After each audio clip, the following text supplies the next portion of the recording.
Coming up on the Leadership Growth Podcast. Good coaches are able to identify specific actions with the leader, or rather the leader identifies those actions and the coach is able to hold them to account for the very things that the leader wants to develop and improve upon. So there's this mechanism of follow-up that's built in, an accountability process. The other amazing, fantastic thing around the one-on-one executive coaching process is how tailored it can get. It is so specific to the exact needs of the leader, whether it's strategy development or culture or overcoming blind spots, changing and shifting mindset, adapting different behaviors, looking at as becoming a stronger leader, communicating more effectively, managing change, onboarding. There are so many different aspects that can be covered. It is really zoned in on the specific needs of that person.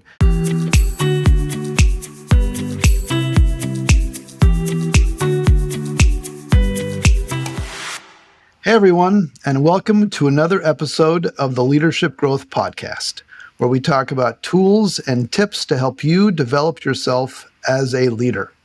I'm Daniel Stewart, and I'm joined with my brother Peter Stewart as we dive into another fantastic episode today. Okay, Peter, so as we often do, we have a couple of segments that we start off with. First is an insight of the week. We were chatting before the show. What did you share about Costco, Peter? What was a great insight? Well, besides it being one of my favorite stores, I do. Naturally. Yes. I love Costco, admire the company. Man, they've been successful, hearing their story. But I looked into their code of ethics, a little bit, kind of their guiding principles. And I was looking on their website, researching things, and they identify 4. So here are the code of ethics, the 4 points for Costco. First is obey the law. Makes sense. You don't want to do things unethical or illegal. It usually doesn't bode well for a successful business. So first is obey the law. Second is take care of our members. So for those of you that may not have been to a Costco, you have to purchase a membership because it's a wholesale kind of warehouse model to go in. So it's basically take care of our customers. They call them members. Then take care of our employees. Take care of those who work there. Want to be sure they want to continue working there. And then the 4th is respect our suppliers. So those are the 4 guiding principles. Obey the law, take care of our members, take care of our employees, and respect our customers. And really what I was fascinated by was what was not included in these 4. There's no mention of shareholders, stakeholders, in that regard. In a lot of publicly traded companies, that is a big push.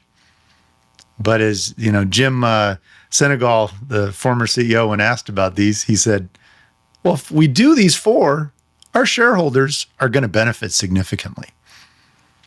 So I thought it was an interesting way to look at it and kind of, okay, what are the code of ethics that our respective organizations or personally that we operate off of? Yeah, it's a great point. Putting people first in many ways. Yes. Yes, the legal aspect, and then customers, employees, suppliers. And it's really relationship focused. And when you treat others well, it then helps in all aspects. It really does. People matter.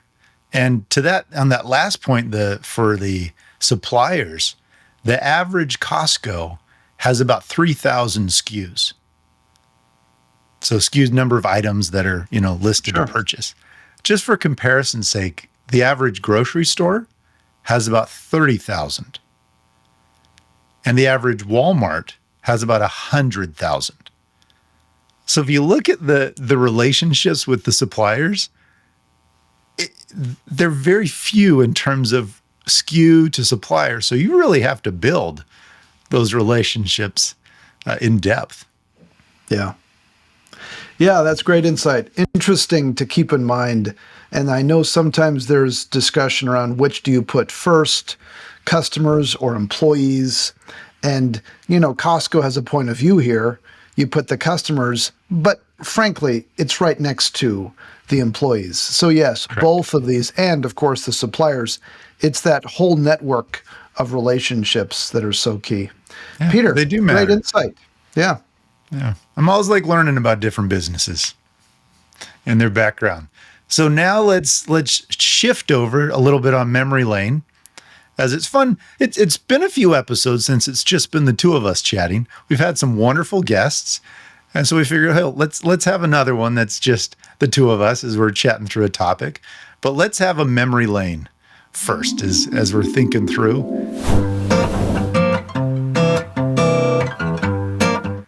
Do you want to tee this off, Daniel?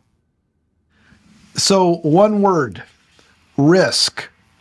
Okay, folks, this has absolutely nothing to do with the topic at hand today, but Risk. Who here has ever played the game of Risk? Because it was a popular one in the Stewart household growing up. Peter, what, 50 times? I mean, how many times did we play this thing? How many hours of the night? I mean, we'd be up midnight, 1 a.m. For those that haven't played the game of Risk, in essence, it's a game of world domination, in which the board is a map of the world, and you start off assign certain countries, and you build up armies, and you take over. So we were raised in an environment of world domination.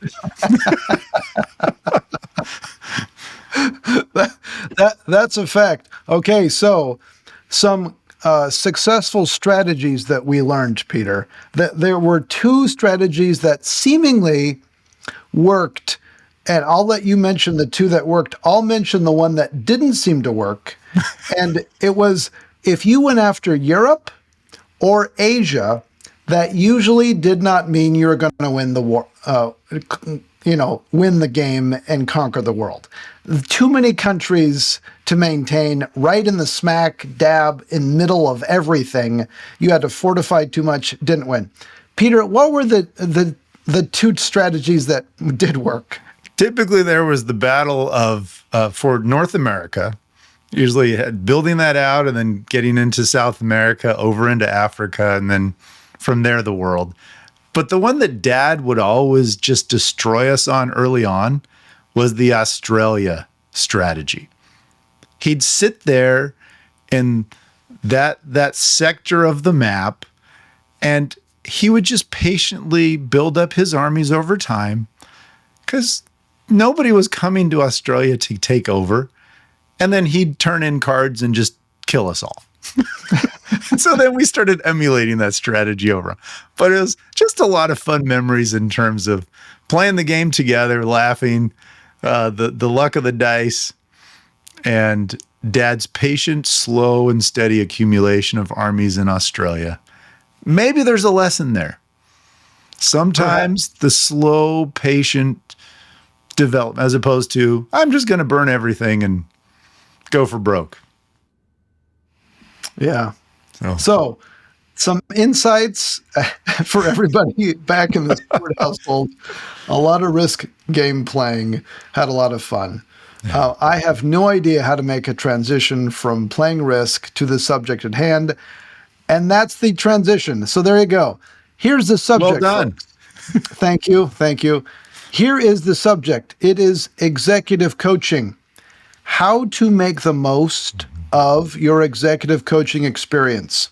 And frankly, we may spend more than one episode on this because it is one of the most powerful ways that leaders can develop themselves today. And gratefully, over the past several decades, coaching, especially executive leadership coaching, has slowly started to see a shift in perspective. Oftentimes it started off as you got a coach because you had a problem, some sort of issue, and it wasn't always looked upon in a favorable thing. It was, I got a problem. Yep. That can still happen from time to time, but more and more leaders are seeing executive leadership coaching, executive coaching as actually a sign of investment and development. Mm-hmm. And it's a positive thing. And we do so much executive coaching. Peter, what you figure several hundreds Oh, of, hundreds and hundreds. yeah, just between you and I over the past many years. And so we wanted to share some insights around how to optimize an executive coaching experience, what is involved in it from the leader perspective, from the coach perspective, from the organization perspective. And so, Peter, here's the first question that we can talk through. Why executive coaching? What's the advantage?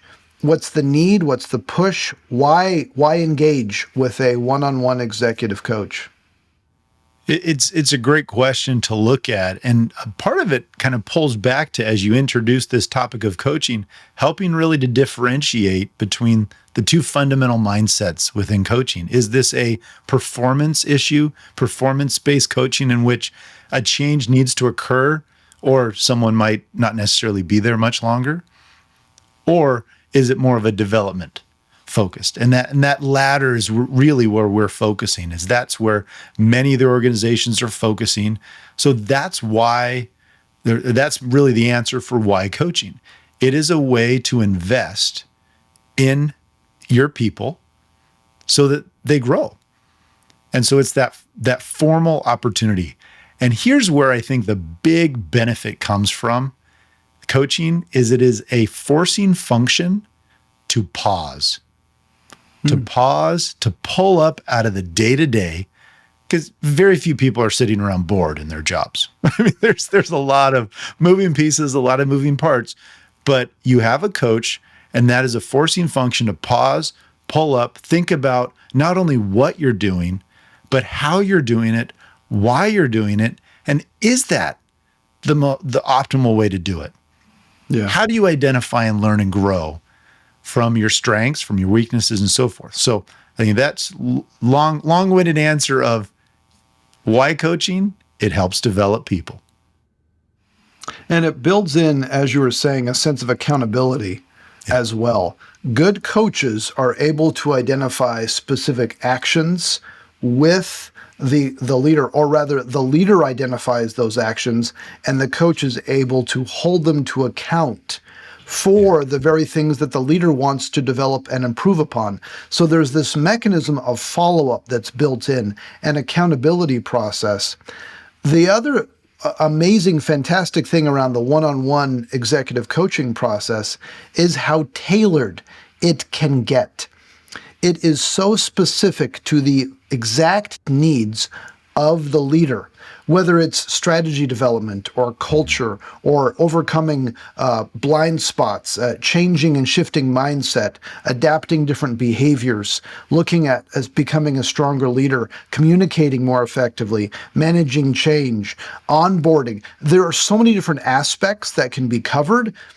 It is really zoned in on the specific needs of that person. And I'll also add, it's not done in a vacuum.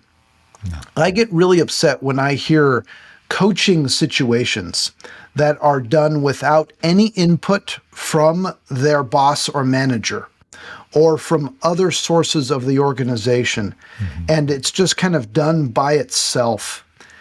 That can add some value, but the point is to make sure that coaching is not done in a vacuum, but to understand the context. Yes. What are the demands of your specific role? How to help you reach those performance goals and expectations for you to be a successful leader in your current role, as well as prepare for a future role, particularly if that's one of the main goals of the coaching process. So it's incredibly flexible. Mm-hmm. It is not necessarily done in a vacuum. It considers the content. Done in a it vacuum. Shouldn't be. Absolutely. Absolutely. And it's one of the most effective ways of being able to really, truly develop at a one-on-one level, because it's so personalized. And again, for that accountability follow-up mechanism that's inherently built in. And what you're highlighting, this process of coaching, there's really two, I think, really powerful components of successful coaching. The first you're alluding to in terms of a focus, it's identifying that focus because it's tailored. Well, yeah, you could take this shotgun approach and try and focus on everything under the sun. But as we know, that's not a helpful method for growth. It frustrates people and it confuses it and waters it down.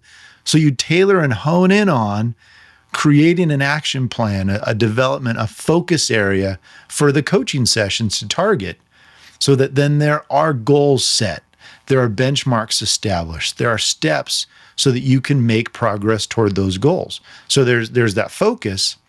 And then the second part of it, it is a safe place to really have some introspection, to share your thoughts, to be able to complain and vent without fear of retribution, and to then have that increased awareness to facilitate the growth. Yeah. And this confidentiality part is key, because within that coaching relationship, what is said within those coaching sessions stays within those coaching sessions. There's really only two exceptions. One is the action plan that is decided not just during, but outside of as well. And that is what is communicated with one's manager to state, this is what I'm working on. Please provide feedback and updates. So that action plan is going to be a key part, the themes that come from it. And the other part is if something happens that is inappropriate. If you learn of something that is unethical, against the law, that's where confidentiality is no longer in place. And that's where it's a matter of, are you going to be telling HR or shall I? What do we need to take? Because there's no place for that. No.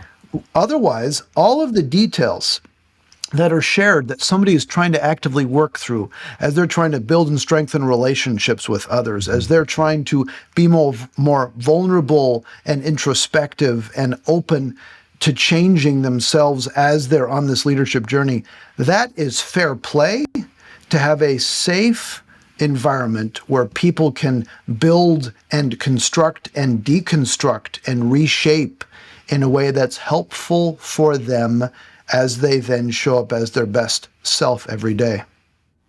Yeah, that safe place is so critical. And as you highlighted the exceptions to where that confidentiality is broken, I think the third place in which I think not necessarily the confidentiality is broken, but it's really more in terms of logistics. Many times an organization is investing in the coaching process and updates on, hey, is this person participating? Are they attending sessions? Are they coming and putting their best foot forward? If they're blowing off the coach and not involved or whatever, I feel it's a responsibility to share with that organization, maybe coaching for this individual, it's not the right time. Or maybe there's not the match with the coach, which we can get in next, of what role and kind of rights does that coachee have in terms of selecting a coach, and how do you pick a coach that might work well with you? What are some suggestions you'd give, Daniel? Yeah, that's one of the most important parts, is to find a coach that resonates, that you feel safe with, that you feel can be helpful and insightful, that can understand your needs as well as the organizational context. And oftentimes, we will then, as a general practice, identify 2 or 3 coaches to then have a selection call with for the potential leader who wants to be coached. And those selection calls are critical so that the leader can interview, essentially, and have almost like an initial mini coaching session during that selection call to then test out, to try out. Yes, the leader can look at the bio and backgrounds of the different coaches. And sometimes it's helpful that the coach has an industry background and or a functional background in some way. Maybe a similar gender or sex, similar life experiences. All of these things are very helpful and valid variables to consider. It is important at the end of all of this that the leader chooses the coach that he or she is most comfortable with because they want to move. Meaning, we want to move and make progress each and every session. And that's going to be key around selecting the right coach as well. And it's highlighting as we've used this word comfortable and a safe place. We want people to feel that way in the coaching process, but not in a way of complacency. A coach needs to be able to help stretch that individual, and they're going to challenge through questions in that process of to help foster and facilitate that growth. Hence why there's accountability to that. So as you're looking for that coach in the perfect world, it's someone you feel safe and comfortable with, that you can candidly and freely share the thoughts that are on your mind, that they will have the knowledge to suggest exercises, activities, tools that you might be able to leverage in your development area, and they're going to hold you accountable to it. They're going to ask you about it at the next session. Okay, what progress are you going to make between now and then? What are a couple questions you want me to ask you next time? How do we know if you're making progress toward this? What are those indicators? All of that. Those are all signs of coaches who aren't just putting in an hour with you here, but they care about the overall progress. They're invested in your growth. You want to know that coach is invested in you. Yeah. And so here's a caution. What we find sometimes is leaders will sometimes choose a coach that is remarkably like them. Yes. I mean, and we do this in hiring. Like, generally speaking, if you're actively wanting to hire a new employee, who do we hire? It's often somebody who is very similar to us. That is a default approach that we as humans often do. And it's important to challenge our own biases and preferences at times, because bringing on a coach that's just like you may not be the most helpful for you. You want to look for a coach that's going to be able to challenge you. Yes, challenge you in a way that you can still do something with it. Absolutely. But challenging you, and that may not necessarily be from somebody in the same industry or the same role. You want a coach who is an expert in the coaching process, which is a fascinating way of viewing it, because a really good coach, they do not need to be an expert in you. They do not need to be an expert in your firm, in your position. They need to have some life experience, but they need to be expert in the coaching process. And the coaching process really is so much around the probing and the challenging and the self-discovery and the partnering. And so with that in mind, a couple of things to emphasize that you as a leader want to have to make sure that you are ready for coaching. And it's so much of it is around how vulnerable and open to learning and change are you? Yeah. And that's where it comes down to, what is your intent with the coaching? Are you doing coaching because you're being forced to? You know you just need to go through it. You may not fully get as much out of it unless you adapt and shift that willingness to be open and to take full advantage of it. This is one of the most important parts of the coaching process. We've been talking about finding the right coach so they can challenge you, so they can probe deeper and connect ideas. Yes. And at the same time, for a leader, the expectations for a leader to show up, be vulnerable, to be open, to be humble, to be willing to learn, and willing to put in the work and to try something new, even if it feels uncomfortable or puts you in a new situation. That is exactly opportunities for growth. Yeah, it's recognizing that much of the growth that happens during the coaching process is not really what happens during the coaching sessions. It's what happens between the sessions, as the individual is willing to put into work, to put into practice, to try out the tips or insights or goals that they've task themselves with. Yeah. Otherwise, it's just talk, and sure, talk can help you feel good for an hour, but is it really going to change you 1 month, 2 months, 6 months, a year or two from now? And that's what you want to see. You want to see that change. So to kind of go back to some of the things you were talking about, Daniel, is that does a coach really need to be an expert in your field? And you made the very important point that they don't. And in some ways, it can be a hindrance to the coaching process. For a coach, it can be very hard if you have been in their shoes, because then you start to pivot from the coaching to more the mentoring role. And I think we can make that distinction a little bit here, because that's an important expectation up front. To understand the role of a coach is not the individual to tell you what to do or how to do what to do. That really is more of that mentor, person who's been in your shoes. They've got, let me tell you, when I ran a company of this size, or when I was running a team here, this is what I did. That really is more of a mentor comment. Those are not bad. Mentors are great to have around us, but that's fundamentally not the role of a coach. The coach is to help foster and facilitate much more of that self-discovery and to guide you through the process for you to come to your own realizations. Yeah, it's a good way to frame it. And I often look at every coaching experience, every coaching session, every coaching engagement. You are perpetually balancing how much coaching and how much mentoring you do. Yeah. And a more pure kind of coaching session is probably 90% coaching, really with the self-discovery, with the probing, with the neutral perspectives, and maybe just a little bit of mentoring, or hardly at all. Now, the question is, what does the leader want? What does the leader need? Yes. And sometimes the leader's after a mentor.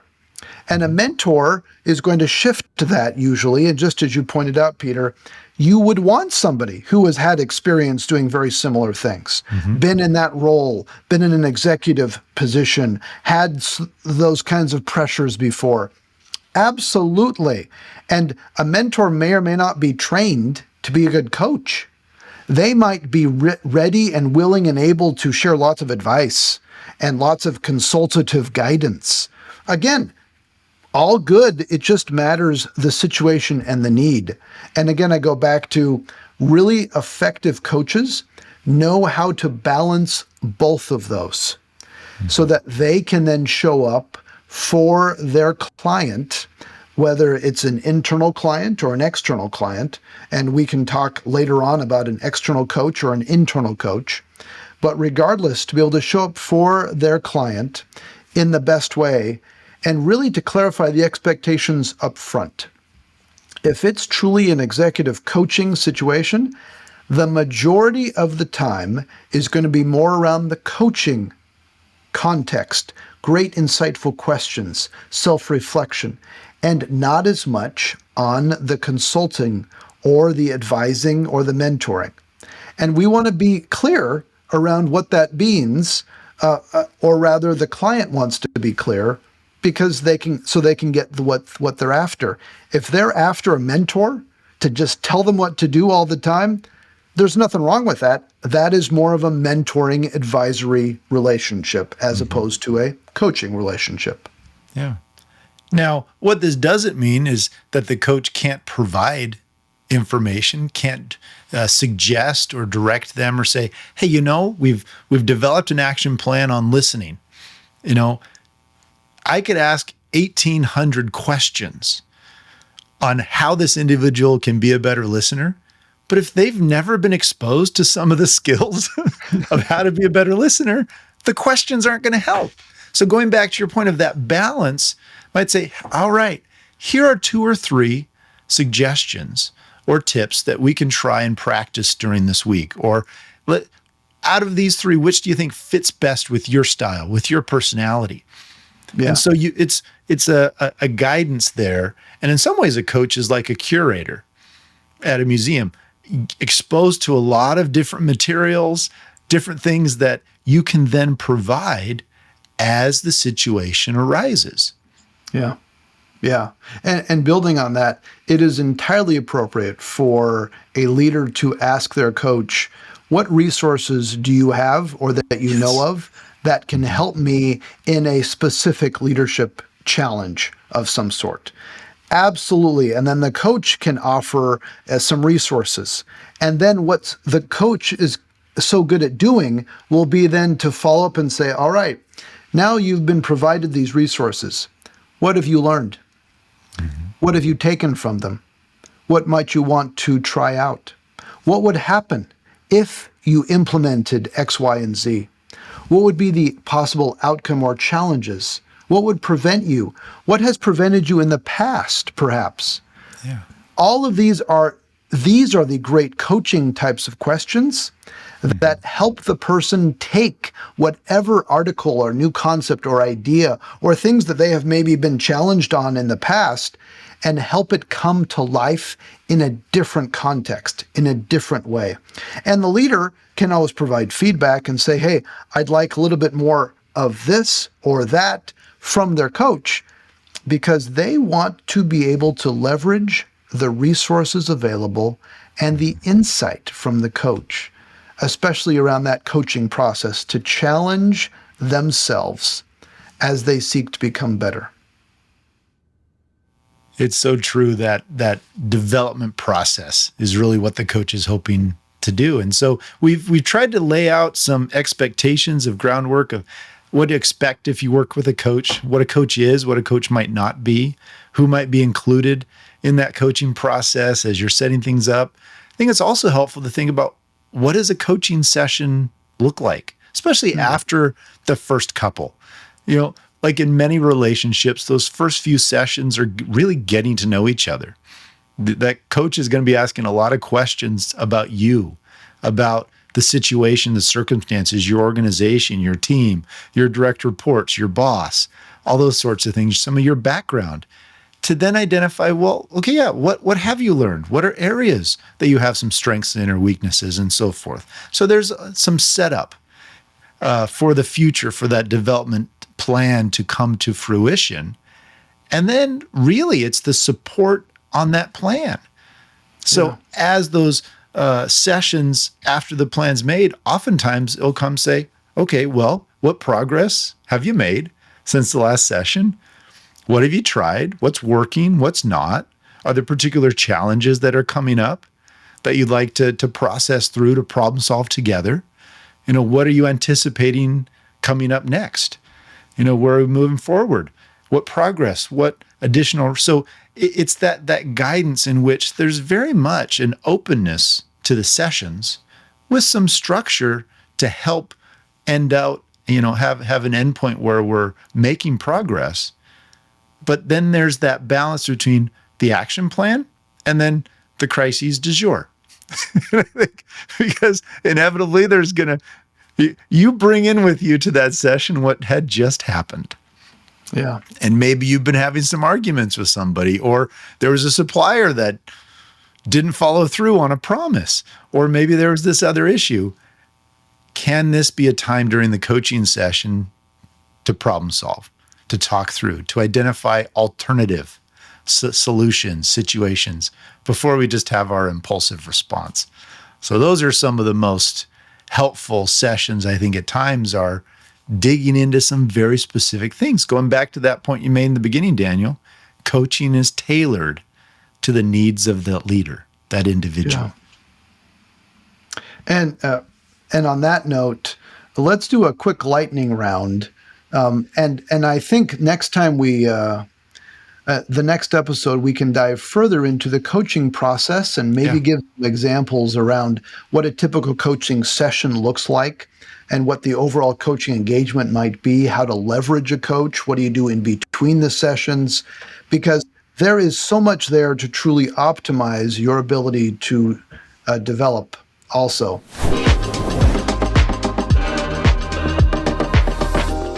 So, Peter, lightning round question for you. Okay. What is the one thing that you should not do if you want to optimize your coaching experience. If you're a leader, what's one thing you should not do during a coaching experience? The number one thing to not do is to be too guarded and want to impress your coach. If you're worried about really what your coach's impression is of you, that is one of the farthest things from your own progress and from what needs to happen. Let those let the ego go. Just really allow yourself to be human, to be vulnerable, to acknowledge your strengths and your weaknesses, and be willing to put forth that effort for growth. So, number one thing don't really worry about what the coach thinks about you. That's good. That's good. Peter, well, thank you. It's been another fantastic leadership growth podcast. And all of our listeners, thank you for joining us.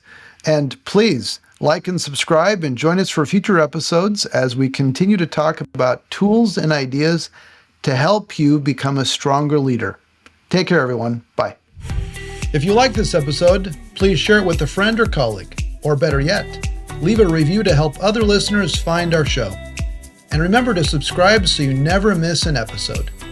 For more great content, or to learn more about how Stewart Leadership can help you grow your ability to lead effectively, please visit stewartleadership.com.